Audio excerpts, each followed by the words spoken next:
હરે નમો હરિયંતાણ નમો સિદ્ધાણ નમો હરિયાણામ નમો ઉજ્જયણમ નમો લોહી સર્વસાહુણામ એસો વંચન મુક્કારો સર્વપાવપણાસન મંગલાણાં ચ સર્વેસીમ પરમામ હવૈ મંગલમ.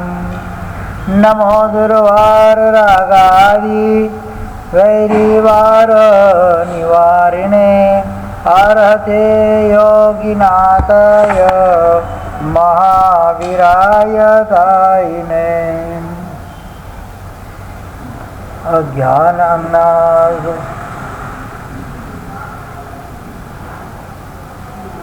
ઓમકાર બિંદુ સંયુક્તમ નિત્યમ ધ્યાયન્તિ યોગિનઃ કામદમ મોક્ષદમ ચૈવ ઓમકારાય નમો નમઃ.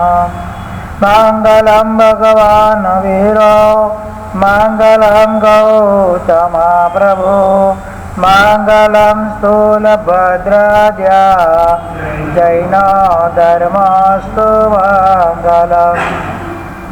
અજ્ઞાનતિમિરાંધાનાં જ્ઞાનાંજન શલાકયા નેત્રમોન્મિલિतं येन તસ્મૈ શ્રી ગુરવે નમઃ. આગમોદ્ધારકર્તારં શૈલાનેશ પ્રબોધકં ધ્યાનસ્થ સ્વર્ગતં નૌમિ સૂરીમાનંદ સાગરમ સૂરીમ દર્શન સાગરમ. ચરણાંબુજે ભક્તો વસે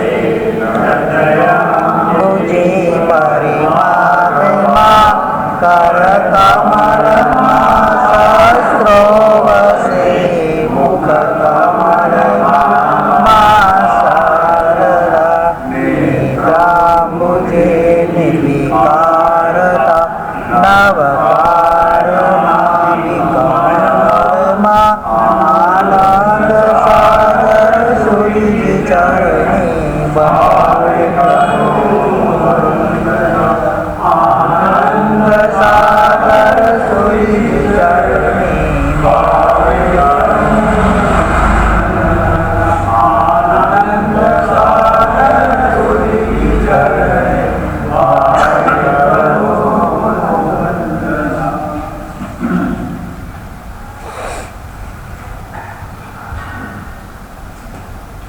શાસ્ત્રકાર ભગવંત શાસ્ત્રનો પ્રારંભ કરતા પહેલા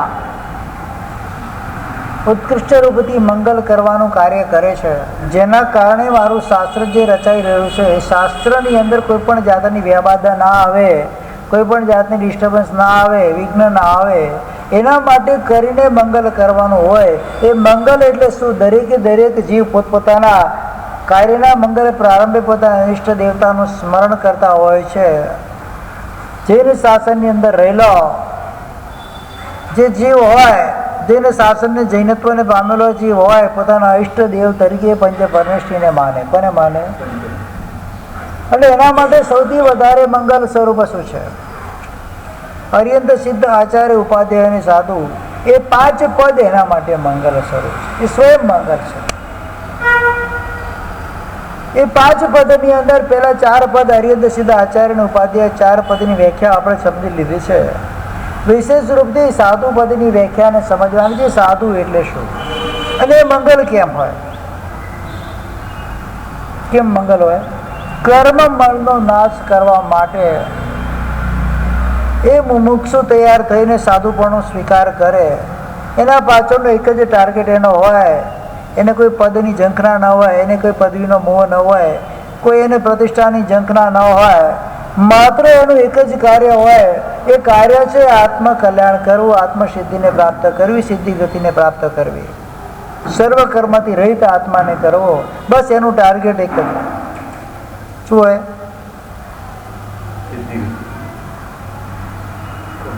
આત્માની સિદ્ધિ કરવાની છે, આત્માને સિદ્ધિ ગતિમાં મોકલવાનો છે. માત્ર સાધુ માત્રનું ટાર્ગેટ શું હોય? કયા આશયથી સંયમ સ્વીકારે છે? સંયમ લેવા પાછળનો એનો ભાવ શું હોય છે? એક જ માત્ર કે મારા આત્માનું મારે મંગલ કરવું છે, કલ્યાણ કરવું છે. અને પોતાના મંગલ માટે પુરુષાર્થ કરનારો આત્મા સર્વ જીવો માટે, સર્વ ભાવો માટે મંગલ સ્વરૂપ થઈ જતો હોય છે. એટલે એને મંગલમાં મૂકવામાં આવે છે, એટલે એને નમસ્કાર કરવામાં આવે છે. માત્ર સાધુને નમસ્કાર કરી લે, પંચ પરમેષ્ઠીને નમસ્કાર થઈ જ જાય. કે પંચ પરમેષ્ઠીમાંથી એવું એક પણ પદ નથી જે સાધુ પદના સ્વીકાર કર્યા વગર મળી શકે. મળી શકે ખરા? ઉપાધ્યાય થવું હશે તો પણ એને સાધુ થવું પડશે, આચાર્ય થવું હશે તો સાધુ થવું પડશે, એને સિદ્ધ થવું હશે તોય સાધુ થવું પડશે, અને હરિયંત થવું છે તોય સાધુ થવું જ પડશે. નિયમ છે. શ્રવણ પણ સ્વીકાર કર્યા વગર સિદ્ધિ ક્યારેય મળતી નથી. એ નિયમ છે. કોઈ પણ આત્મા સંયમ લીધા વગર ક્યારેય ત્રણેય કાળમાં મોક્ષમાં જઈ શકે નહીં. જઈ શકે ખરા? ભાવ ચારિત્ર ની પ્રાપ્તિ હોય ત્યાં આગળ, દ્રવ્ય ચારિત્ર ના હોય. શું હોય? ભાવ ચારિત્ર આવ્યા વગર ક્યારેક સભા ક્ષણી પર આરૂઢ થઈ શકે નહીં. છઠ્ઠું ગુણસ્થાનક આવ્યા પહેલા ક્યારેય પણ 8મું, 9મું, 10મું ગુણ, 12મું ગુણસ્થાનક ન જ આવે. દ્રવ્યથી બને વેશ ન હોય. છદ્મસ્ત અવસ્થાની અંદર પણ કેવળ જ્ઞાનની પ્રાપ્તિ થાય. ક્યારે થાય? એ જીવનની અંદર જયારે ભાવ ચારિત્ર પ્રગટ થાય ત્યારે. ઘણા બધા કિસ્સા. કેટલા પ્રકારના સિદ્ધ બતાવ્યા છે? 15 પ્રકાર. કેટલા? 15 પ્રકારના સિદ્ધ, એક સિદ્ધ, અનેક સિદ્ધ વગેરે કરીને ગૃહલિંગ સિદ્ધિ, અન્યલિંગ સિદ્ધિ, ગૃહસ્થ સિદ્ધ, સ્ત્રી સિદ્ધ, પુરુષ સિદ્ધ, બધા અલગ અલગ પ્રકારના સિદ્ધો 15 પ્રકારના સિદ્ધ બતાવવામાં આવ્યા છે. તો બધે બધા કઈ ચારિત્ર પછી કેવળ જ્ઞાન થાય છે એવું કઈ જરૂરી છે? દ્રવ્ય ચારિત્ર ના હોય, ભાવ ચારિત્ર હોય ને હોય. ચારિત્ર વિના મોક્ષ નથી, ચારિત્ર વિના મુક્તિ નથી, બતાવેલું છે. ચારિત્ર મળે તો જ મોક્ષ મળે. આ ભવમાં કે કોઈ પણ ભવમાં દ્રવ્યથી કદાચ ન પ્રાપ્ત કરી શકે. ભાવ ચારિત્રમાં ભરતજી મન મેં હી વૈરાગી. શું? ભરત મહારાજા ભલે ચારિત્ર નતું ગ્રહણ કર્યું પણ સદા ચારિત્રના ભાવની અંદર રમનારા જીવ હતા. એટલે એમને અરસા ભવની અંદર કેવળ જ્ઞાનની પ્રાપ્તિ થઈ છે. અને ભાવ ચારિત્ર વગર મોક્ષ. ભાવ ચારિત્ર એ જ ભાવ સાધુપણો છે. ચારિત્ર એટલે શું છે? સાધુપણું છે. સાધુપણું એ દ્રવ્ય મંગલમાં તો આવે ને આવે જ, પણ સૌથી મોટો એનો આશય હોય છે, સૌથી મોટો એનો હોય છે લાભ એ ભાવ મંગલ સ્વરૂપ છે. સાધુ નામ દર્શન પુણ્યમ પુણ્ય પુતા સાધવ. શું કહેવાય છે? સાધુ માત્રનું દર્શન પુણ્યનું કાર્ય બને છે. સમણીના ભાવમાં સાધુનું દર્શન કરે છે, બીજા ભાવમાં શ્રીલંકાની રાજકુમારી સુદર્શના થાય. થાય કે ન થાય? શેના દર્શનથી? સાધુના દર્શન માત્રથી આટલો લાભ મળે. સાધુના દર્શનથી લૂંટારો 8મા સ્વર્ગમાં જતો રહે. સાધુના દર્શનથી એક સાપ, એક ચંડકોશિક જેવો નાગ 8મા દેવલોકમાં જતો રહે. શેના કારણે જાય છે? સાધુના દર્શન માત્રથી. સાધુના દર્શન માત્રથી દોરડા પર નાચતા નાચતા કેવળ જ્ઞાનની પ્રાપ્તિ થઈ જાય. શેના કારણે? સાધુના દર્શન માત્ર. ત્યાં કોઈ ઉપદેશ સાંભળ્યા નથી, ત્યાં કોઈ ચારિત્ર ગ્રહણ કર્યું નથી. શું કર્યું છે? એને મંગલ સ્વરૂપ કેમ બતાવવામાં આવ્યું છે? કેમ મંગળ છે? સાધુ ભગવાનના દર્શન થાય એટલે તમારો દિવસ ધન્ય થઈ જાય. મહાપુરુષો એટલા સુધી કે સાધુના દર્શન પુણ્યશાળી જીવને જ કરવા માટે. બધા જીવને માટે પોસિબલ છે જ નહીં. અભાગી હોય પુણ્ય જીવો ક્યારે જીવનમાં સાધુના દર્શન પણ ના કરી શકે. આ ઉત્કૃષ્ટ પદ છે, પરમ મંગલ પદ છે. 9 પદની અંદર સેન્ટરમાં મૂકવામાં આવ્યું છે. એમને લાગે નમો લોય સર્વ સાવનમ, નમો ઉજ્જૈનમ, નમો આયર્યાણમ, નમો હરિયંતાણમ, નમો સિદ્ધાણમ. એવી રીતે કરીએ તો ચાલે કે ન ચાલે? કેમ કે ઉત્તર પદવી તો એ રીતે જ મળે છે. સૌથી પહેલા સાધુપણું આવે, ઉપાધ્યાય પદ, આચાર્ય પદ આવે, હરિયંત પદ આવે, સિદ્ધ પદ આવે. તો પેલું નમો લોય સવસાણ મૂકે તો ચાલે કે ના ચાલે? અને કદાચ નમો લોય સર્વ સાવણમ બોલીએ તો બધે બધા અંદર આવી જાય કે ના આવી જાય? અરિયંત સાધુ છે કે નહીં? સિદ્ધ એ સાધુ છે કે નહીં? આચાર્ય સાધુ છે કે નહીં? ઉપાધ્યાય સાધુ છે કે નહીં? તો ખાલી એક જ બોલી નમો લોય સર્વ સાવણમ તો બધે બધા અંદર આવી જાય. તો બધાને અલગ મૂકવાનું શું પ્રયોજન છે? ઘણા બધા અંદર વિકલ્પો ઉઠતા હોય છે. નંદી સૂત્ર વગેરે અંદર ઘણા બધા એના પ્રસંગો પડેલા છે. ઘણી બધી વાતો એમાં બતાવવામાં આવેલી છે. ઘણા બધા શંકા અને સમાધાન એમાં આપવામાં આવેલા છે. નમો લોય સર્વ સાવણમ આ પદ મંગલ સ્વરૂપ છે. નમો લોય સાવણમ કરીએ તો ન ચાલે, નમો સાવણમ કરીએ તો ન ચાલે. સાધુ મંગલ સ્વરૂપ છે, એને નમસ્કાર છે. એમાં બધું આવી જાય કે ના આવી જાય? આવે કે ના આવે? નમો સાવણમ કરીએ શોર્ટકટમાં તો બધું આવે કે ના આવે? કેમ ના આવે? નમો સાધુણમ, સાધુ એટલે શું? સમસ્ત સાધુ આવી ગયા આમાં. સાધુ એટલે શું? અડીદીમાં રહેલા સાધુ એટલે તાત્વિકમાં રહેલા સાધુ તમે સાધુ નહીં કહો એમ? હું શું કહું છું? એ ભાવ સાધુ નહીં કહો તમે એને સાધુ કહેશો કે નહીં કહો? સાધુ તો કહેશો કે નહીં કહો એને? નમો સાવણમ કહી એટલે બધું આવી જાય કે ના આવી જાય? વિચારવા જેવું વાત છે આ. વગર વિચારે બોલો નહીં, વિચારીને બોલો. નમો સાવણમ કહી એટલે આવી જાય કે ના આવી જાય? 1 કરોડ રૂપિયા જેની પાસે હોય એની પાસે લાખ રૂપિયા હોય કે ના હોય? 5 રૂપિયા એની પાસે હોય કે ના હોય? હોય તો ખરા ને. લાખપતિ કરોડપતિ પાસે લાખ રૂપિયા હોય કે ના હોય? એને લખપતિ કહેવાય કે ના કહેવાય? કરોડપતિ ને લખપતિ કહેવાય કે ના કહેવાય? હા. તો સાધુ પદ ની અંદર બધે બધાનો સમાવેશ જ્યાં થઈ જતો તો નમો સાવણમ જ કહીએ, ચાલે કે ના ચાલે?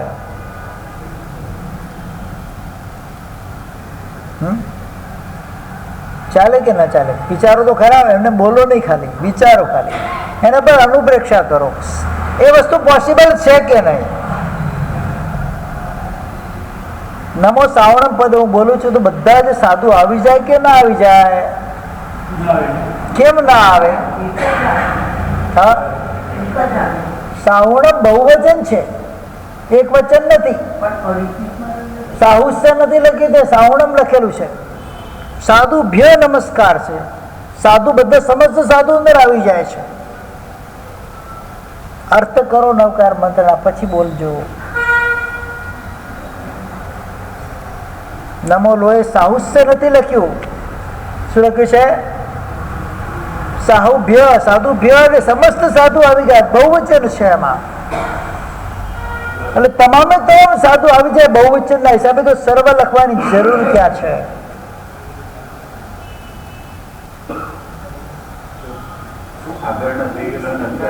ગમે તે આવી સર્વ સાધુ અને સાધુ બધા આવી ગયા એમાં.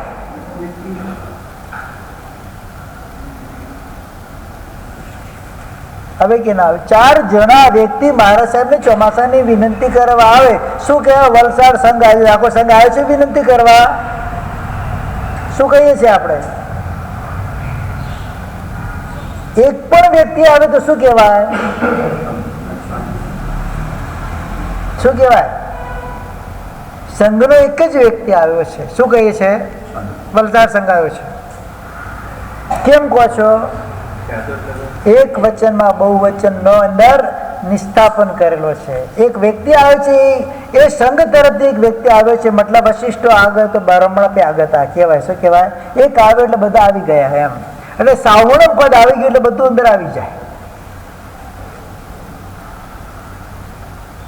તો છે લોહે સર્વ સાવણમ કહેવાની જરૂર ક્યાં? ઓજાણમ કહેવાની જરૂર ક્યાં? આયરીનામ કહેવાની જરૂર ક્યાં છે? બધું આવી જાય છે અંદર. બધાનો સમાવેશ એકમાં થઈ જાય છે. બધું અલગ અલગ કરવાની જરૂર ખરી? દરેકની વિશિષ્ટતા બતાવવા માટે આ રીતના પદો મૂકવામાં આવે છે. સાહુણમ કહી એટલે સમસ્ત સાધુ આવી જાય, એમાં જૈન સાધુ પણ આવી જાય, ઇતર સંન્યાસી પણ આવી જાય, એનો વ્યવચ્છેદ કરવા માટે સબ્બ સાહુણમ એટલે સર્વથી જે જૈન શાસનમાં રહેલા જે સાધુ છે એની વાત આવે, એનો વિચ્છેદ કરવા માટે લોકમાં રહેલા સર્વ સાધુની વાત આવે છે.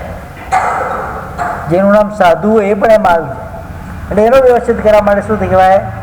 લોકમાં રહેલા. હવે કેટલા પ્રકારના સાધુ હોય છે એનું અહીંયા ઉલ્લેખ છે. પંચમહાવીર સાધુનું વંદન કોઈ ઉલ્લેખ કર્યો છે એમાં? નમ પંચભાઈ ધારિણમ સાવણમ એમ લખો છો તમે? મતલબ તો હજારો થાય, અનંત અર્થતા એક સૂત્રના. તમે જે મતલબ કરો, તમારી બુદ્ધિ જ્યાં ચાલે એટલે મતલબ તમે કરી શકો. હા, હું એક તકો એનો વ્યવચ્છેદ કરવા માટે આ બધું લખેલું છે. શબ્દોનો ઉમેરો કેમ કરવામાં આવે છે કે કોને કોને એમાંથી બાકાત કરવા, શું કોને કોને એમાંથી બાકાત કરવા, એના માટે અહીંયા સાધુ પદ માટે લખવામાં આવ્યું છે. સાધુની દ્રષ્ટિથી બધા સાધુ સમાન છે એટલે વંદનીય છે. અહીંયા સર્વપદ વિશેષણ લગાવવાથી બધા પ્રકારના સાધુનો ગ્રહણ કરવામાં આવે છે. ભલે સમ્યક સામયિક 5 પ્રકારના સાધુ હોય. કેટલા હોય? સામયિક ચારિત્ર, છેદોપસ્થાનિક ચારિત્ર, પર્યાય વિશુદ્ધિ ચારિત્ર, સૂક્ષ્મ સંપ્રદાય ચારિત્ર અને યથાક્ષાત ચારિત્ર. સામયિક ચારિત્ર એટલે શું? સર્વવીરથી દર દેશવીરથી દર. છેદોપસ્થાનિક ચારિત્ર એટલે સર્વવીરથી દર જ હોય, વડ દીક્ષા કરેલા. કેવા? આગળના પર્યાયનો છેદ કરી નવા પર્યાયમાં એનું સ્થાપન કરવું, એનું કામ કહેવાય છેદોપસ્થાન. એટલે દીક્ષા લીધા પછી તરત ને તરત એનામાં સાધુપણું ના આવે. ભગવાન મહાવીર સ્વામીના આદિનાથ પરમાત્મા શાસનની અંદર આ છેદોપસ્થાનિક ચારિત્ર હતું. પાર્શ્વનાથ ભગવાનના સમયમાં ને અજીતનાથ મારી પાર્શ્વનાથ ભગવાનના સમયમાં છેદોપસ્થાનિક ચારિત્ર ના હોય, કારણ દીક્ષાના દિવસથી જ પર્યાય ચાલુ થાય. અત્યારે અહીંયા શું છે? દીક્ષાના દિવસથી માંડીને જ્યાં સુધી વડી દીક્ષા ન થાય ત્યાં સુધી એનો પર્યાય ચાલુ ન થાય ત્યાં સુધી એ ગૃહસ્થ જ કહેવાય. શું કહેવાય? એટલે તમે શું કહો? વડી દીક્ષા થઈ એટલે કાચી દીક્ષા થઈ. કાચી દીક્ષા થઈ એટલે ઘરે જઈ શકાય, બરાબર ને? પાકી દીક્ષા તો બાકી જ છે, ઘરે તો ન જ જવાય. એને મુમુક્ષ અવસ્થામાંથી શ્રમણ અવસ્થા પ્રાપ્ત કરી લીધી છે, હવે ઘરે ન જવાય. હવે એનામાં વિશેષ શુદ્ધિ થાય છે. શું થાય છે?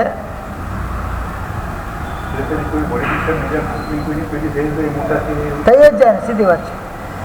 પર્યાને સભે મોટા થઈ જાય. દીક્ષા પહેલા થઈ હોય ને વડી દીક્ષા પછી થાય, વડી દીક્ષા વાળા નાના થઈ જાય પછી વાળા. એ દીક્ષાનો પર્યાય વડી દીક્ષાથી ગણાય. અત્યારે લગભગ તો ઇમ્પોર્ટન્ટ નહીં, ત્યાંથી દીક્ષાનો પર્યાય ચાલુ થાય.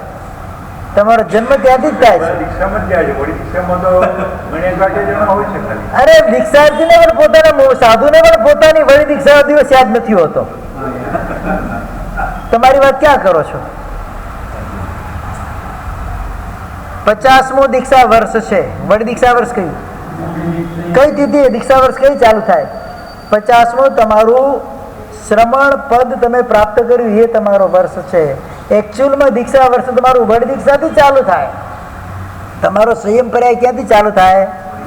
વડ દીક્ષાથી ચાલુ થાય. પેલું સામયિક ચારિત્ર મળે છે.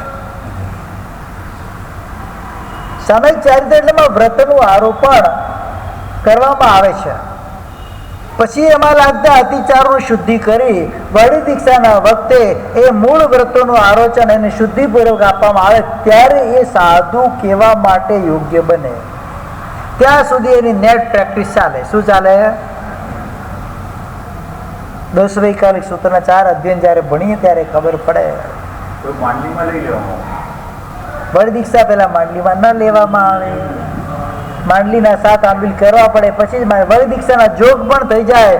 પણ 7 માંડલી ન થઈ હોય, સૂત્ર વગેરે માંડલી હોય છે, 7 માંડલી પૂરી થયા વગર એને છેલ્લે ગોચરી માંડલી પૂરી થાય પછી જ એને માંડલીમાં લેવા માટે આવે. પછી સૂત્રાર્થની માંડલી થયા પછી જ એને પ્રતિક્રમમાં સૂત્ર બોલવાનો અધિકાર મળે. પછી જે સાધુપણાની તરીકે સ્વીકાર થાય ત્યાં સુધી એનો સ્વીકાર થતો એના પર દાંડામાં બેસાડીને અમારે ક્રિયા કરાવવી પડે. તમે દીક્ષા લેશો એટલે તમને ખબર પડી જશે.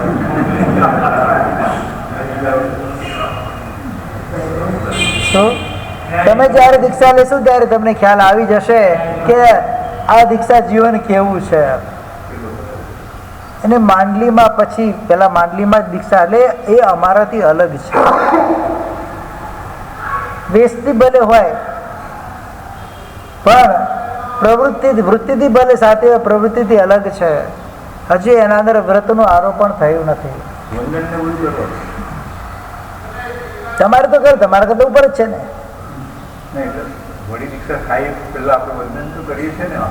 તમારે તો કરવાના જ ને, અમારે નથી કરવાના. તમારે તો કરવાના જ હોય ને. હા, અમે તો મોટા જ હોઈએ છે. એનું સંયમ ધર્મમાં સ્થાપન થયું છે.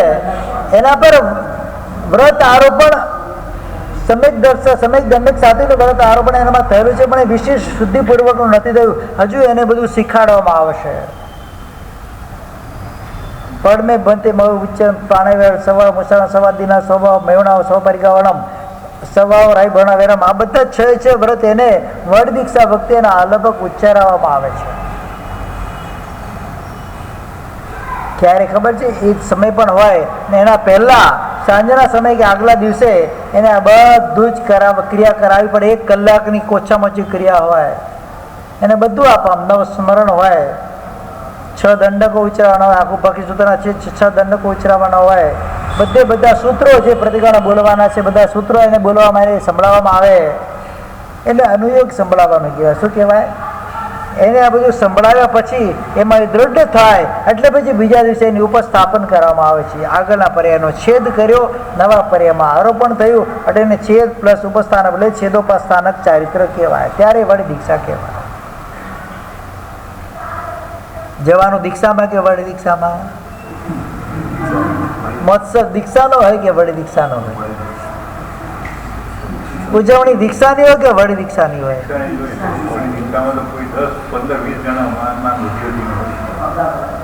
પ્રાય કરીને તમને કહું ને, ઘણો મોટો પર્યાય થઈ જાય ને તો એ સાધુ કે સાધ્વીને પણ પોતાની વળી દીક્ષાનો દિવસ યાદ ના હોય. દીક્ષા દિવસ બધાને યાદ હોય.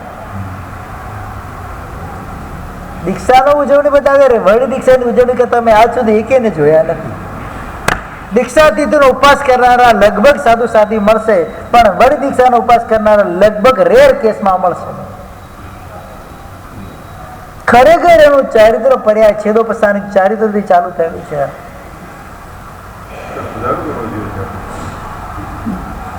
સુધારા તો ઘણા કરવા જેવા છે. એનું આખું લિસ્ટ લાગી જાય.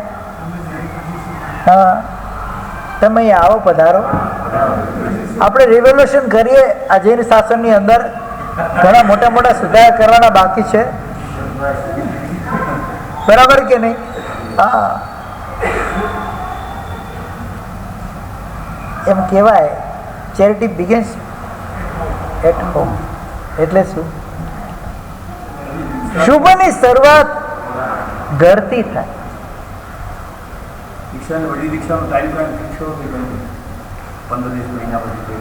કોઈ લિમિટ નથી. પહેલા કાળની અંદર વળી દીક્ષાના બધા આચારણ સૂત્ર વગેરેના જોગ પૂરા થઈ જાય પછી જ વળી દીક્ષા થતી. હવે અત્યારે આવશ્યકના 6 દિવસ અને 10 વૈકાલિકના કંઈક દિવસ છે, ટોટલ મળીને નહીં 27 દિવસના જોગ છે. એ 27 જોગ ને 3 વૃદ્ધિના 30 દિવસના જોગ થાય. એના પછી એટલે અત્યારે આવશ્યકના થઈ જાય 6 દિવસના જોગ અને 10 વૈકાલિકના 4 અધ્યયન એટલે 10 દિવસ એ થઈ જાય, 2 દિવસે વૃદ્ધિના એટલે 12 દિવસ પૂરા થાય. 13મા દિવસે વડ દીક્ષા થાય. દીક્ષાના દિવસે જો જોગમાં બેસાડવામાં આવે તો મિનિમમ 13મા દિવસે વડ દીક્ષા થાય. એના પહેલાં તો ન જ થાય. અને કદાચ કોઈની થાય, કદાચ જોગમાં બેસાડે નથી, કોઈને ઉંમર નાની છે, કંઈ બી કારણ છે, વર્ષ પછી જોગમાં બેસે તો વર્ષ પછી વળી દીક્ષા થાય. કોઈ લિમિટ 12 વર્ષ સુધી પણ ન પણ થાય, કઈ જરૂરી નથી. 12 વર્ષ સુધી પણ ન થાય. જોગ ન થાય તો શું કરે? પહેલા આચારણ સૂત્રના જોગ કરવામાં આવતા. અત્યારે 10 વૈકાલિક આવશ્યક નિવૃત્તિના આવશ્યકના જોગ છે. પહેલા આચારંગ સૂત્રના જોગ કરવામાં આવતા. આચારંગના જોગ જ્યાં સુધી આખું સૂત્ર ભણી ન રહે ત્યાં સુધી જોગ પૂરા થાય નહીં. અને બધું કંઠસ્થ જોઈએ સૂત્ર અર્થ સાથે. કેમ કે જેમ જેમ અધ્યયન ભણતા જાય ઉદ્દેશક એને બાય હાટ કરવો પડે, પછી જ આગળનું કાલગણ લેવાય અને પછી જ આગળના જોગ થાય. એમ કરતાં કરતાં જ્યારે આચાર્ય સૂત્ર પૂરતા, અત્યારે પણ ખાલી વગર અધ્યયને પણ આચાર્ય સૂત્રના 52 દિવસના જોગ છે. કેટલા? એટલે 52મા દિવસે એના પહેલા વડ દીક્ષા ન થાય. પણ ત્યારે કેવું હતું, જ્યાં સુધી દીક્ષા આ જોગ પૂરા ત્યાં સુધી સતત આંબીલ ચાલે, વચ્ચે બેસને નીવી વગેરે મળે નહીં, આંબીલ જ ચાલે. તો જ્યાં સુધી એ જોગ પૂરા ન થાય, સૂત્ર પૂર્ણ ત્યાં સુધી એની વડ દીક્ષા ન થાય. કોઈનો મંદ ક્ષોભક્ષમ હોય તો 12 વર્ષે પૂરા ન થાય અને કોઈનો તીવ્ર ક્ષોભક્ષમ હોય તો 52 દિવસમાં પૂરા થઈ જાય. એટલે એમાં કોઈ લિમિટ હોતી નથી. યોગ્યતા અનુસાર વડી દીક્ષા આપવામાં આવે. શેના અનુસાર આપવામાં આવે? હા, યોગ્યતા અનુસાર વડી દીક્ષા આપવામાં આવે. ઘણી વખત યોગ્યતા ન પાકી હોય તો 10-12 વર્ષ સુધી પણ વડી દીક્ષા ના આપવામાં આવે, અને યોગ્યતા પાકે તો વહેલા પણ કરી દેવામાં આવે. બધી અલગ અલગ એ ગીતાર્થ ગમ્ય છે, બધું એ આપણો વિષય હોતો નથી. ગીતાર્થને જે સમય જે યોગ્ય લાગે એ કરે. આ એરિયા પચવા એમ જાણે એ વખતે આચાર્ય ભગવંતને જે સમય જે યોગ્ય લાગશે એ પ્રમાણે કરશે. તમારે તો માત્ર તત્થી કરીને સ્વીકાર કરવાનો છે, બીજું કશું જ કરવાનું નથી. સાધુ ગુણ આ જ છે, તત્થી બસ સ્વીકાર ભાવ. ત્રીજા નંબરનું ચારિત્ર પર્યાર વિશુદ્ધિક ચારિત્ર છે. એનો બહુ લાંબો વિષય છે, કંઈ વધારે કહેતો નથી. ચોથા નંબરનું સૂક્ષ્મ સંપ્રદાય ચારિત્ર 10મા ગુણ સ્થાનક પર આવે. જ્યારે સૂક્ષ્મ લોભનો નાશ કરશે ત્યારે સૂક્ષ્મ સંપ્રદાય ચારિત્રને પ્રાપ્ત કરે. 5મા નંબરનું યથાખ્યાત ચારિત્ર કેવલી ભગવંતને હોય. એ 5 ચારિત્ર્યવાન સાધુનો અંદર સમાવેશ કરવા માટે સંપસાવણમ પદ મૂકવામાં આવે છે. એમની યોગ્યતા અનુસાર બધાનો એમાં સમાવેશ કરી લેવામાં આવે. એટલે એનો કહેવામાં આવે યાની કે 6ઠા ગુણ સ્થાનક સાધુ સુધીના જે સાધુ હોય એ કેવા કહેવાય? પ્રમત્ત સંયત કહેવાય. અને 7માથી માંડીને 14મા ગુણ સ્થાનક સુધીના જે સાધુ હોય કેવા કહેવાય? અપ્રમત્ત સંયમી કહેવાય. કે બંનેનો પણ એમાં સમાવેશ કરવા માટે નમો લોહી સંપસાવણું કહેવામાં આવે. અને એના પછી બતાવવામાં આવે છે આ 5 પ્રકારના નિર્ગંધો છે, પુલક, બકુસ વગેરે વગેરે 5 પ્રકારના નિર્ગંધો છે, એનો પણ એમાં સમાવેશ થઈ જાય. અથવા જીનકલ્પી સાધુ, સ્થવિરકલ્પી સાધુ, પ્રતિમાધારી સાધુ હોય, યથાલંકલ્પી સાધુ હોય, કલ્પાતીત હોય, અથવા પ્રત્યેક બુદ્ધ, સ્વયં બુદ્ધ બોધિત કોઈ પણ પ્રકારના જે સાધુ હોય એનો એમાં સમાવેશ કરવામાં આવે છે. એટલે સંપસાવણમ કહેવામાં આવે છે. એ તો ખાલી જંબુદ્વીપના હોય તો ચાલે.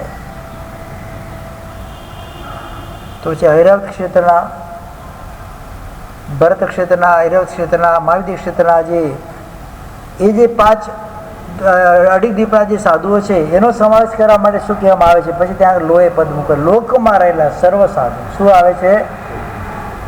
અહીંયા આવે. હવે પદ લોકપદ હવે આવે અહીંયા આગળ. એટલે નમો લોહે સવ સાવણ પદ અહીંયા મૂકવામાં આવ્યું છે. એટલે એમાં સમસ્ત જે સાધુ છે જે પરમાત્માની આજ્ઞાને માન્ય છે, કેવા? પરમાત્માની આજ્ઞાને જે માન્ય જે સાધુ છે એ સમસ્ત સાધુને એમાં સમાવેશ થઈ જાય. એટલે એ સર્વ મંગલ સ્વરૂપ જ હોય. એટલે અહીંયા કહેવામાં આવે છે નમો લોહે સવ સાધુ. આ પદ અહીંયા મૂકવામાં આવ્યું છે.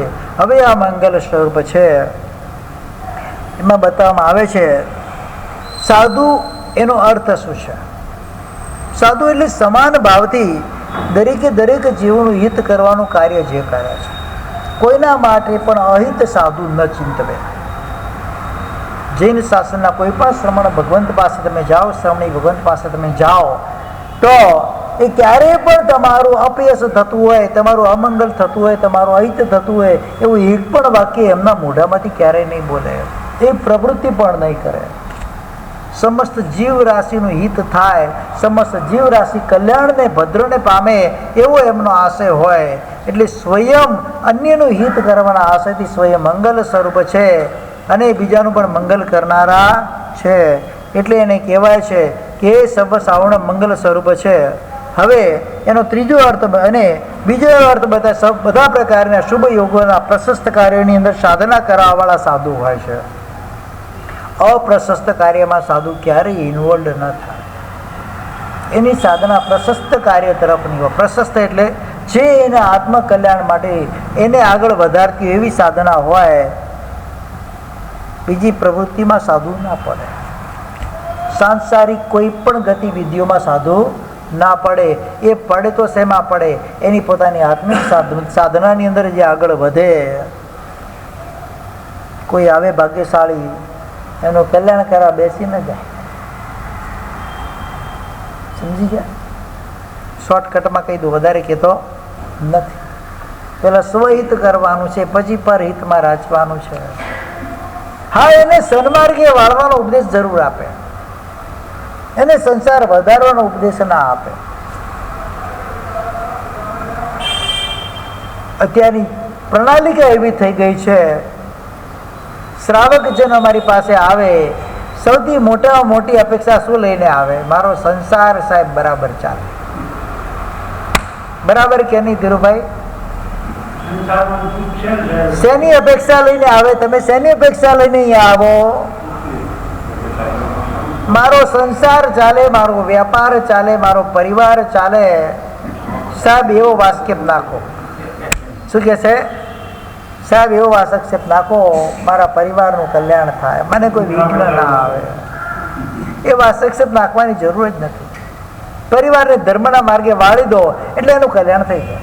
એ ક્યારે દુઃખી નથી. મેં રસ્તો તો અલગ પકડાયો છે, ફળ મારે અલગ જોઈએ છે. એ ત્રણેય કાળમાં પોસિબલ નથી. શું? ખેતરની અંદર બાવળિયા વાવે અને આખી જિંદગી રાહ જોઈને ભરે, એમાં ઉપર કેરી પાકશે, કેરી પાકશે, કેરી પાકશે. ત્રણેય કાળમાં કેરી પાકવાની નથી. બાવળિયા વાવીને આ કેરી આંબા રસ શું ચાખે? એને મૂર્ખ જન બતાવે છે. શું કે બતાવે છે? ઘરમાં તો બાવળિયા વાવો છો, તમે એના મીઠા ફળની આશા રાખો છો? એ ત્રણેય કાળમાં પોસિબલ નથી. એના માટે ગોટલી જ વાવવી પડશે. તમારે શું વાવવું પડશે? એટલે એના સુસંસ્કારના બીજોનું આરોપણ તમારે કરવું પડશે. તો જ લાંબા સમય તમને એના મીઠા ફળ, કેરી જેવા મીઠા ફળ તમને ખાવા મળે. બાકી કોઈ કાળમાં આ વસ્તુ શક્ય બનવાની નથી. શરૂઆત એના પાયાથી કરવાની છે. મકાન બનાવીએ, એનો પાયામાં જરાય કચાશ જાય, જરાય પોલાણ રહી જાય, એ મકાન ગમે ત્યારે ધ્વસ્ત થવાનું ને થવાનું. મકાન બનાવતી વખતે ઉપરની દિવાલો ચણનાર વ્યક્તિ એમાં જેટલું ધ્યાન ન રાખે, એના કરતાં 1000 ગણું ધ્યાન પાયો ભરતી વખતે રાખે. ક્યાંય પણ પોલાણ ન રહી જાય, ક્યાંય પણ પાણી ન ભરાઈ જાય, ક્યાંય પણ એના અંદર કચાશ ન રહી જાય, માલ કાચો ન રહી જાય. એના માટે શું કરે છે? પાયાને કેવો કરે? મજબૂત કરે. એને ખબર છે પાયો ટકશે તો મકાન ટકવાનું છે. મજબૂત શું કરવાનું છે? પાયો કે મકાન? સાદું પણ પાયો છે. શું છે? સાદું પદ જો મજબૂત હોય, ઉપર ગમે તેટલી ઇમારતો ચડાઈ જાય, 24 રાજોગા છેડા સુધી ઇમારત પહોંચી જાય કે ના પહોંચી જાય? પાયો કાચો ના રહેવો જોઈએ, પાયો મજબૂત જોઈએ. મનની અંદર ભાવ લાવી નિત્ય સવારે ઉઠીએ, અડી દીપની અંદર કરોડોની સંખ્યામાં શ્રમણ ભગવંતો બિરાજમાન છે. કેટલા કરોડ?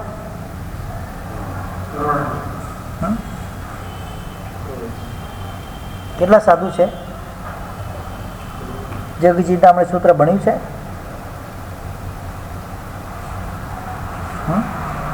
દો કોડી સયાઈ. કેટલા સાધુ છે? કેટલા સાધુ છે? 200 કરોડ સાધુ છે.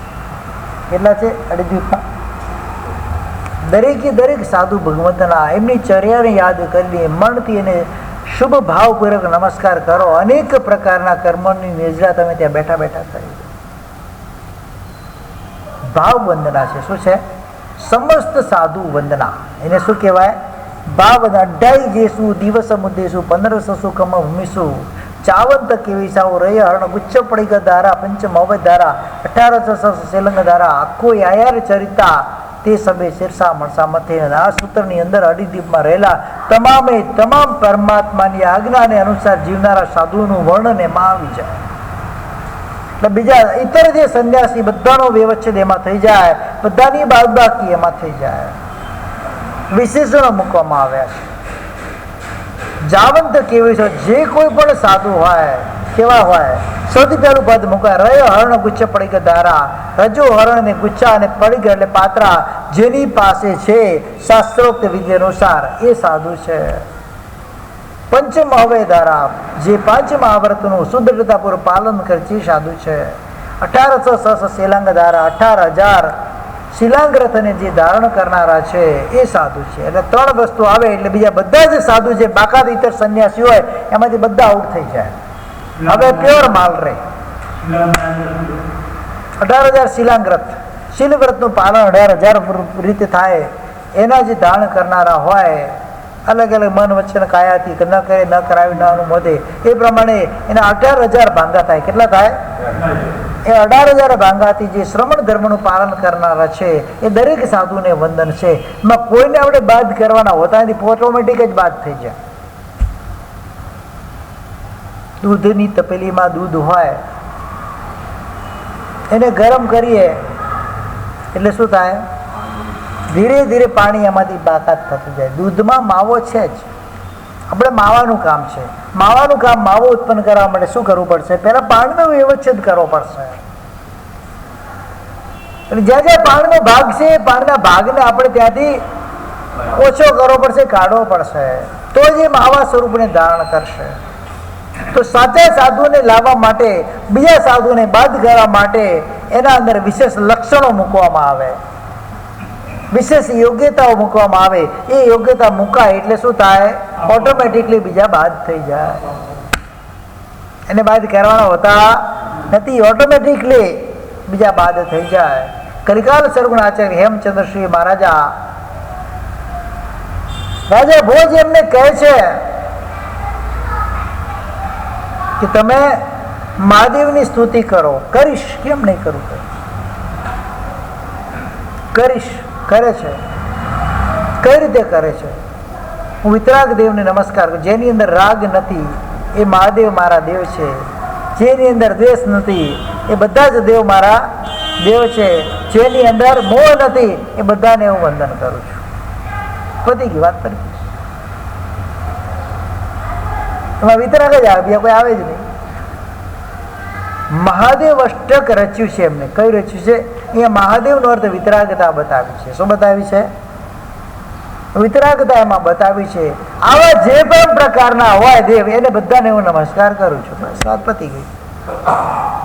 એત્ર ન રાગો ન દ્વેષો ન મોહો, બસ એને હું વંદન કરું છું. જેના અંદર પ્રાણાતિપાત, મૃષાવાદ, અવતાર, મૈથુન, પરિગ્રહ, એ 5 વ્રત જે મૂળથી પાળે છે, સમસ્ત સાધુને વંદન કરું છું. બીજા તમે ખોટા છો કહેવાની જરૂર પણ પડે.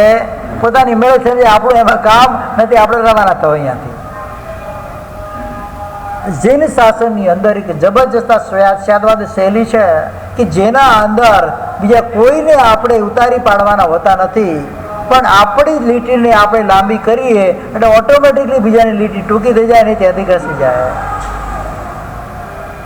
આ પ્રણાલિકા જૈન શાસનની, કોઈને તોડવાની પ્રણાલિકા ક્યારે છે જ નહીં. એના અંદર જૈન શાસન ક્યારે પણ બીજાને નીચા દેખાડવાનું કાર્ય કરતો જ નથી.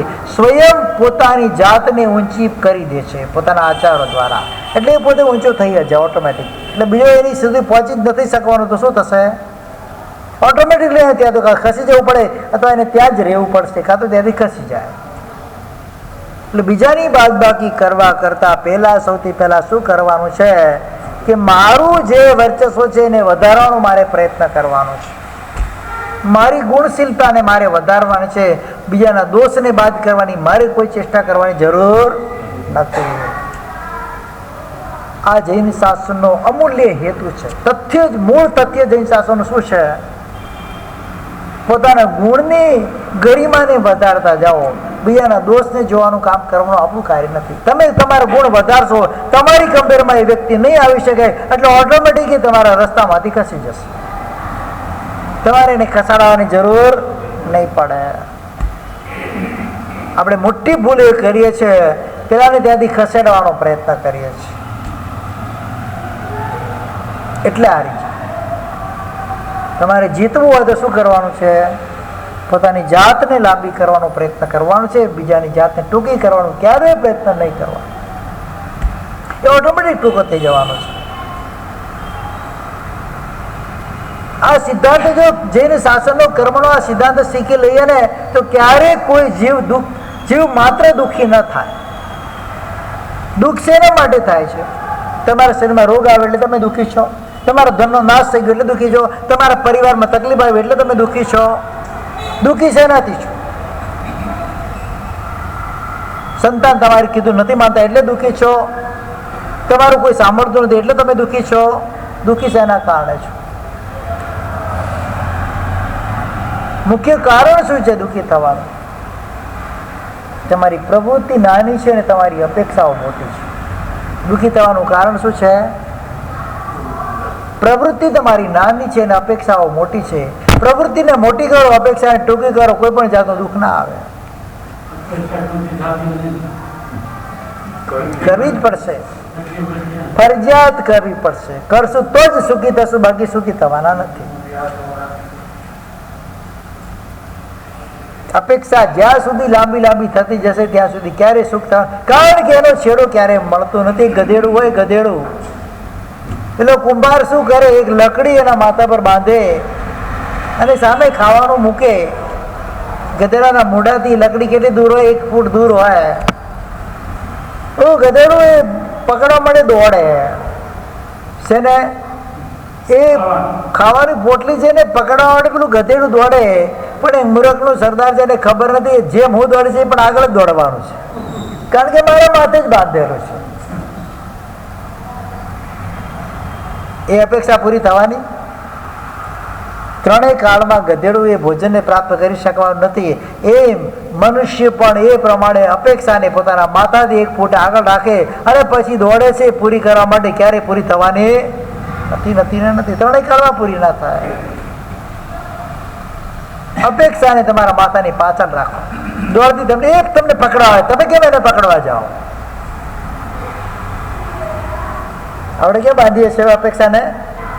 એ આ માથાને આગળ બાંધીએ છીએ, બસ એટલે દુઃખી થઈ છે. એ મારું સાંભળતો નથી, ઘરવાળા સાંભળતા નથી, છોકરાઓ સાંભળતા નથી, દુકાને જાવ તો નોકરો સાંભળતા નથી, વેપારીઓ સાંભળતા નથી, મારી તો કોઈ વેલ્યુ જ નથી.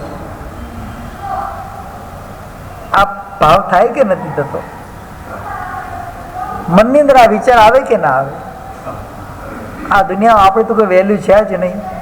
અરે you are most valuable person in the world. કેમ એમ નથી માનતા? મારી વેલ્યુ આ દુનિયામાં કેટલી છે તો મને જ ખબર છે. એ જ્ઞાની ભગવંતોને જ ખબર છે મારી વેલ્યુ કેટલી છે. એ વાતને સમજી જઈએ ને તો પછી બીજા અજ્ઞાનીઓ શું તમારી વેલ્યુ કરે? પેલો ભરવાડ ઘેટા બકરા ચરાવતા હોય એને તમે ચિંતામણી રત્ન હાથમાં આપી દો, એના માટે તો પતરાથી વધારે એની વેલ્યુ નથી.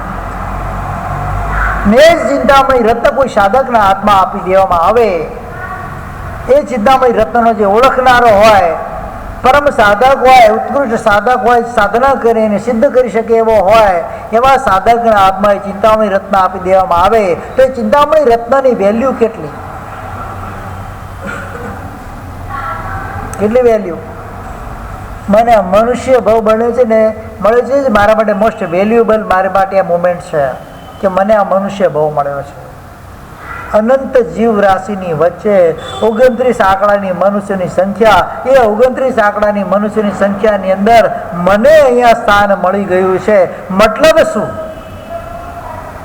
હું વેલ્યુએબલ છું એટલે જ હું અહીંયા આવ્યો છું. બાકી તો 4 ગતિની અંદર અનંત જીવો ભટકી રહ્યા છે, અનંત કાળથી ભટકી રહ્યા છે. અને એમાંય મારું પરમ પુણ્ય કેવો કે મનુષ્ય ભવની અંદર પણ મને આર્ય કુળ મળ્યું છે. આર્ય કુળની અંદર, આર્ય ક્ષેત્રની અંદર મારો જન્મ થયો છે. કેટલા હોય? એ 29 ડિજિટ વાળામાંથી આર્યમાં જન્મ લેનારા કેટલો ભાગ નીકળી જાય. હવે એમાં પણ પાછું મને સંપૂર્ણ પંચેન્દ્રિય શરીર મળે છે. એક પણ જાતની મારા અંગમાં ખામી નથી. આર્ય કુળમાં આવ્યા પછી પણ લૂલા લંગડા અંધળા બોબડા કેટલા મળશે તમને જે પોતાનું કાર્ય સ્વયં ન કરી શકતા હોય? એવું પણ મને મળ્યું નથી. આઈ એમ મોર દેન વેલ્યુએબલ. હવે આગળ વધો.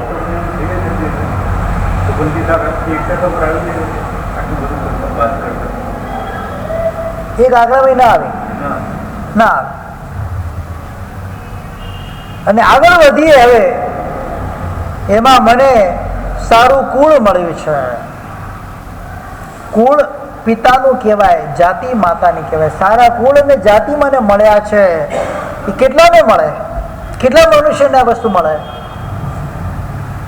એ બધા બાદ થઈ ગયા. એના કરતા આગળ મને ચાન્સ મળ્યો છે. હવે મારી વેલ્યુ કેટલી થઈ? અને એમાં પાછું મને જૈન શાસનમાં જન્મ મળ્યો છે. કેટલા છે જૈનો?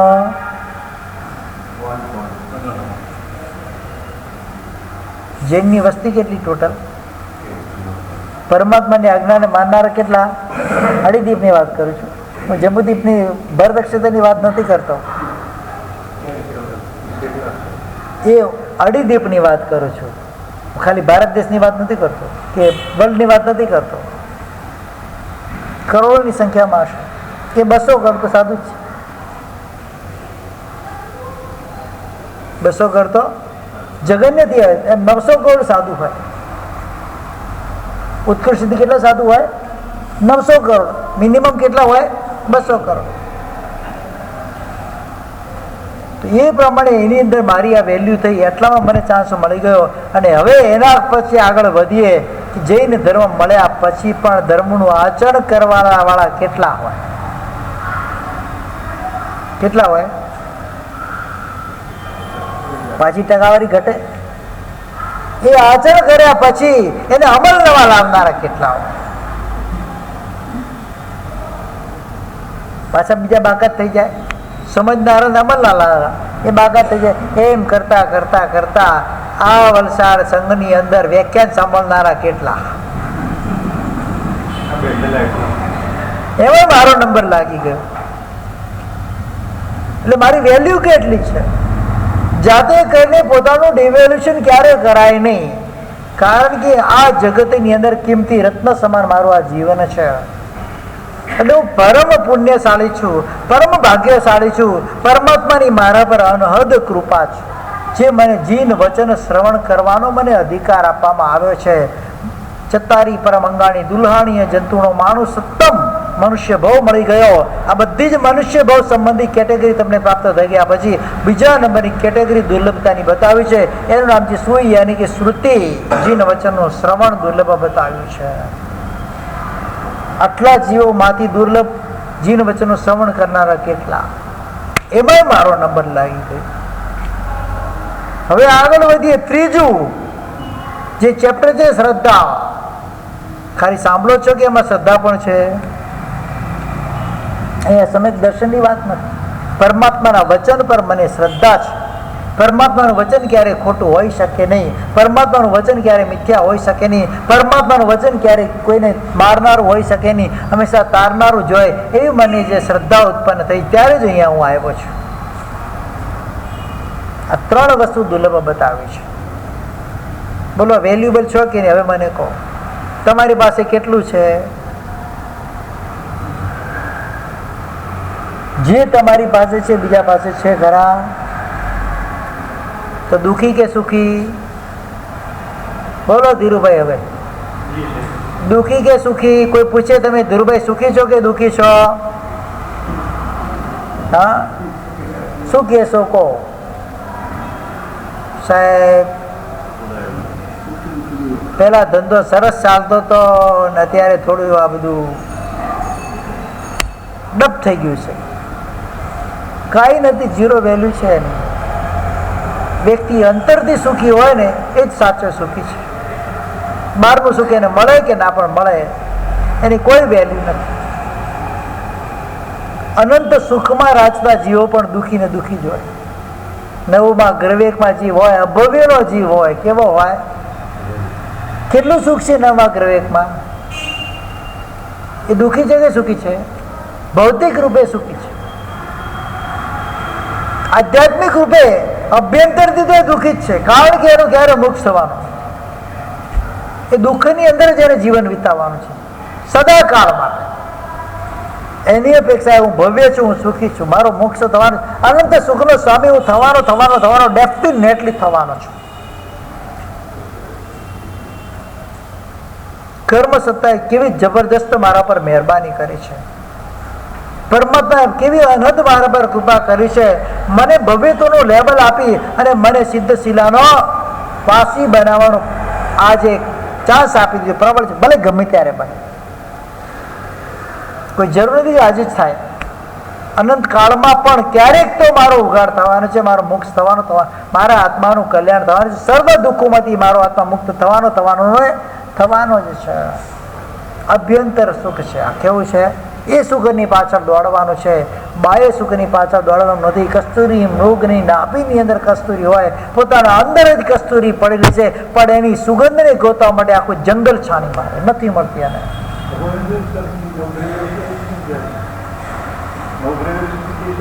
ના એને વધારે ન જાય. 9.5 પૂર્વનો અભ્યાસ કરી શકે ઉત્કૃષ્ટથી, અને ઉત્કૃષ્ટથી 9મા ગ્રેવેક સુધી, કે 9મા ગ્રેવેક સુધી મિથ્યાત્વ હોય છે. પછી અનુત્તર નિયમમાં મિથ્યાત્વ હોતું નથી, તો નિયમ સમય દ્રષ્ટિ જીવ હોય એટલે ત્યાં પહોંચી શકે નહીં. અને 9.5 પૂર્વનું જો અધ્યયન કરે ઉપરનું, તો નિયમ સમય દર્શન થઈ જ જાય ને. એટલે મિનિમમ ક્વોલિફિકેશન કેટલું હોય એનું મેક્સિમમ કેટલું હોય? 9.5 પૂર્વ. એના ઉપરથી એક પણ અક્ષર વધારે ભણે એટલે નિયમ ત્યાં સમય દર્શન થઈ જાય. શું? એટલે એનું મેક્સિમમ ક્વોલિફિકેશન એટલે 9.5 પૂર્વનું અધ્યયન છે. એ સિવાય વધારે અભ્યાસ જીવ ભણી શકે નહીં. છતાં પણ આટલું કર્યા પછી, આટલી અફાટ ભૌતિક સમૃદ્ધિ ભોગવ્યા પછી પણ એ આત્મા ક્યારેય સુખી થઈ શકતો દુઃખીનો દુઃખી જ રહે છે. કારણ એ ભવ છોડ્યા પછી જે એનો સંસાર થવાનો છે એ અપાર દુઃખમય જ સંસાર થવાનો છે. એમાં સુખનું લેશ પણ નથી રહેવાનું. બાહ્ય ભવથી ભલે સુખી પોતાની જાતને માનતો હોય, અંતર પરિણતિ એની દુઃખી જ, કારણ કે એને કર્મ ભોગવવાના છે, એને દુઃખો વેઠવાના છે, એટલે દુઃખી જ હોય. અહીંયા સાધુની વાત આવી એટલે દરેક રીતે આ સાધુનો વ્યવસ્થિત કર્યા પછી નમો લોહે સબ શ્રવણ આપણે કહીએ છીએ. એમાં અડીદીપમાં રહેલા તમામ શ્રમણ ભગવંતો, શ્રમણી ભગવંતો એનો અંદર સમાવેશ થઈ જાય. એટલે એને નમસ્કાર કરવા સર્વમાં 5મું મંગલ આપણે કરીએ. 6ઠું મંગલ એમાં લખેલું છે 5 નમસ્કાર મંગલ કેવી રીતે બનાવે છે એનું બધું આખું વર્ણન મેં તમને સમજાવી દીધું છે. હવે છેલ્લું બાકી આ છે નમો બંબી લીવી. બ્રાહ્મી લિપિને નમસ્કાર કરે છે. લિપિ એટલે અક્ષર જ્ઞાન. શું છે? એ અક્ષર જ્ઞાન છે. એ લિપિ એટલે પાણીબદ્ધ લખાયેલું જ્ઞાન એને લિપિ કહેવાય. એ લિપિ વગર સરસ્વતી પર નકામી છે. એટલે એ લિપિને નમસ્કાર કરીને મંગળ કરે છે. જે પણ આપણે લખીએ મંગળ સ્વરૂપ છે. આ રીતે નમો લોહી સૌ શ્રાવણમ બ્રાહ્મી લિપિ વગેરેની વાત આવી ગઈ છે. હવે અહીંયા શાસ્ત્રની ઉપાદેયતા કઈ રીતે થશે, શાસ્ત્ર કઈ રીતે મંગલ બનશે, શાસ્ત્રમાં શું મંગલ ચીજો હોય છે એ દરેક હજુ પણ આગળ વાત આપણે લેવાની છે. લિપિ અક્ષર સ્થાપનાર હોવાથી નમસ્કાર કરવા દ્વારા એના અંદર દ્રવ્ય મંગલ થાય છે, અને એકાંત મંગલ ન હોવા છતાં અહીંયા ઉપાદેય કઈ રીતે બને એવો પ્રશ્ન કરવામાં આવે છે. એનો જવાબ આપણે કાલે જોશું. લિપિને નમસ્કાર કેમ કરવામાં આવ્યો? કોઈ શાસ્ત્રમાં લગભગ આ વસ્તુ આવતી નથી. ભગવતી સૂત્રના શરૂઆતની અંદર ગણધર ભગવંતો લિપિને નમસ્કાર કરે છે. તો લિપિને કેમ નમસ્કાર કરે એનું વિસ્તૃત વર્ણન આપણે કાલે સાંભળશું. એટલે બ્રાહ્મી લિપિ પર પણ આપણને શુભ ભાવ જશે. બ્રાહ્મી અને સુંદરી આદિનાથ પરમાત્માની એ પુત્રી બ્રાહ્મીને જમણા હાથથી લિપિ શીખાડી, સુંદરીને ડાબા હાથથી લિપિ શીખાડી છે. એ બ્રાહ્મી લિપિ ત્યારે ફેમસ છે. બ્રાહ્મી લિપિ અક્ષર જ્ઞાન લખાતું એવું અક્ષર જ્ઞાન પહેલાં લખાતું હતું નહીં, પણ આદિનાથ પરમાત્માએ બ્રાહ્મીને આ લિપિ શીખાડી અને એના પછી ભાષાઓ નીકળી. અનેક ભાષાઓની અંદર એનું રૂપાંતર થયું. આ રીતે આ લિપિ બની છે. લિપિ કઈ રીતે કાર્ય કરે છે, શું કાર્ય કરે છે, મંગળ સ્વરૂપ કેમ છે, એને આપણે કાલે વિચારશું. આજે આપણો સમય પૂરો થઈ ગયો છે. વિશેષ કાલે પણ ઘોષણા કરી, રોજ ઘોષણા કરવામાં આવશે. પરીક્ષણના દિવસો નજીકમાં છે. લગભગ આજથી 9 દિવસ બાકી છે. હવે 9-10 દિવસ બાકી છે. પૂર્વ તૈયારી કરી લેવાની છે. જેટલા વાયણા કરવા એટલા કરી લેજો, સમજી લેજો. તમે પછી શું છે? 8 દિવસ સંપૂર્ણ આહારનો ત્યાગ છે. 28ની અંદર ઘરમાં જોડાઈ જવાનું છે. ઘરની અંદર બધા પ્રેરણા કરજો. દરેક ઘરમાંથી ઓછામાં ઓછી એક અઠ્ઠાઈ તો થવી જ જોઈએ. અને આ પર્યુષણ એવા સફળ કરવા છે, આપણે આ ચોમાસું એવું સફળ કરવું